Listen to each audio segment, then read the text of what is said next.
आज हम जो कहानी आपके साथ साझा करने जा रहे हैं, अपने जीवन की वह कहानी श्री राधा रानी के भक्त जगदीश जी अग्रवाल ने गुड़गांव से लिखकर भेजी है। उन्होंने अपने जीवन का यह किस्सा बताते हुए लिखा है, 2017 की बात है। राधा अष्टमी से एक दिन पहले मैं अपने घर पे टीवी चलाकर कोई कार्यक्रम देख रहा था। तभी अचानक उस कार्यक्रम में राधा अष्टमी के दिन राधा कुंड की महिमा का महात्म बताया जाने लगा। राधा कुंड की महिमा करते करते प्रस्तुतकर्ता ने एक बड़ी ही सुंदर बात कही। उन्होंने कहा, जो भक्त राधा अष्टमी के दिन राधा कुंड पे आकर स्नान करते हैं, उन्हें संतान सुख की प्राप्ति होती है। जब मैंने यह बात सुनी तो मुझे मुंबई में रहने वाले अपने दोस्त संजय की याद आ गई, क्योंकि संजय को कोई संतान नहीं थी। संजय जब भी व्यापारिक कार्य के लिए मुंबई से दिल्ली आता था तो उसके बाद जितना हम दोनों को समय बचता था, या तो हम वृंदावन निकल जाते थे या फिर घूमने के लिए हरिद्वार चले जाते थे। संजय और मेरी आपस में बड़ी गहरी दोस्ती थी। पर जैसे ही मैंने उस कुंड की महिमा के बारे में सुना तो मैं सोचने लगा, काश यह बात मुझे 3-4 दिन पहले पता चल जाती तो मैं संजय को बुला लेता, क्योंकि संजय को संतान नहीं थी। हम अवश्य कुंड पे स्नान करके आते। राधा रानी की कृपा से संजय को अवश्य संतान का सुख प्राप्त हो जाता। इस प्रकार विचार करते करते मुझे तो नींद आ गई। दूसरे दिन राधा अष्टमी का परम पावन दिवस था। दिन के 2 बज चुके थे। अचानक से मेरे फोन पर संजय का फोन आया। मैंने पूछा, संजय तुम कहाँ पे हो? संजय बताने लगा, मुझे 2 दिन हुए हैं दिल्ली आए, अभी मेरा काम पूरा हो चुका है, अगर तुम कहो तो हम वृंदावन होकर आए। उसकी यह बातें सुनकर मैं तो बड़ा हैरान हो गया। मैंने सोचा, कल ही मैं इसे याद कर रहा था, आज इसका फोन आ गया। तो मैंने उसे बात करते करते बताया, संजय आज हम राधा कुंड चलेंगे। राधा कुंड का इतना महात्म है, जो राधा अष्टमी के दिन राधा कुंड पे स्नान करता है उसे संतान सुख की प्राप्ति होती है। संजय मेरी बात मान गया।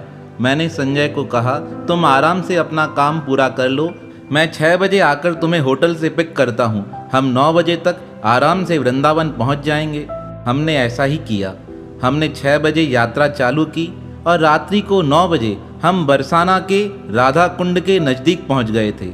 जैसे ही हम रात्रि के समय राधा कुंड पर पहुँचे तो वहाँ पर तो इस प्रकार माहौल बना हुआ था जैसे कि राधा कुंड पर दिवाली मनाई जा रही हो।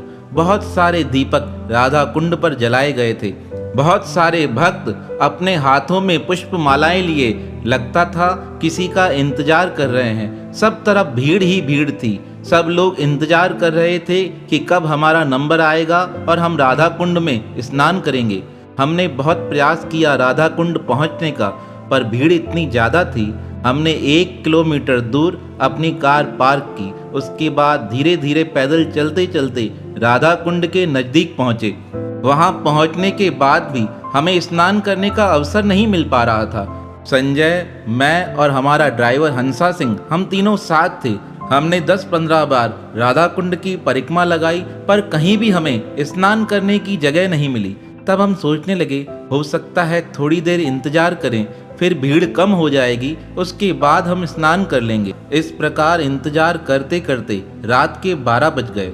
हमने सोचा अब तो स्नान करना चाहिए। ऐसा सोचकर हम जैसे ही राधा कुंड की ओर जाने लगे, तभी अचानक से जो छोटा संकरा रास्ता था वहाँ पे बहुत सारी भीड़ इकट्ठी हो गई।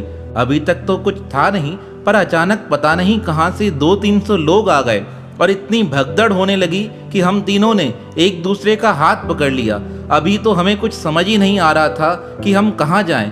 भीड़ इतनी ज़्यादा थी कि राधा कुंड पे खड़े पुलिस वाले भी उस भीड़ को संभाल नहीं पा रहे थे। कई लोग तो डर रहे थे कहीं कुंड में पैर ना फिसल जाए। दूसरी तरफ कई लोग इसलिए भग रहे थे कहीं भीड़ में कुचलकर हम मर ना जाएं। ऐसा ही हाल कुछ हमारा था, इसलिए हम तीनों ने एक दूसरे का हाथ बड़ी मजबूती से पकड़ रखा था। एक तरफ राधा कुंड की सीढ़ियाँ, दूसरी तरफ वह रास्ता जहाँ से भीड़ गुजरती जा रही थी। हमें चिंता थी कहीं गिर ना जाए, दूसरी तरफ ख्याल था लोगों के पैर में आकर कुचल ना जाए। जब इस प्रकार तकलीफ बढ़ने लगी तो मुझे तो कुछ भी समझ नहीं आ रहा था कि क्या करूं।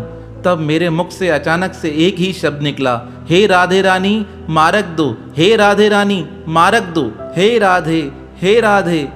जब मैंने इस प्रकार बड़े आर्त स्वर से राधा रानी को पुकार दी, तभी अचानक से एक चमत्कार हुआ। जिस रास्ते पर बहुत सारी भीड़ चलती आ रही थी, जिसे पुलिस वाले रोकना चाहते थे, रोक नहीं पा रहे थे, अचानक से वह भीड़ थम सी गई।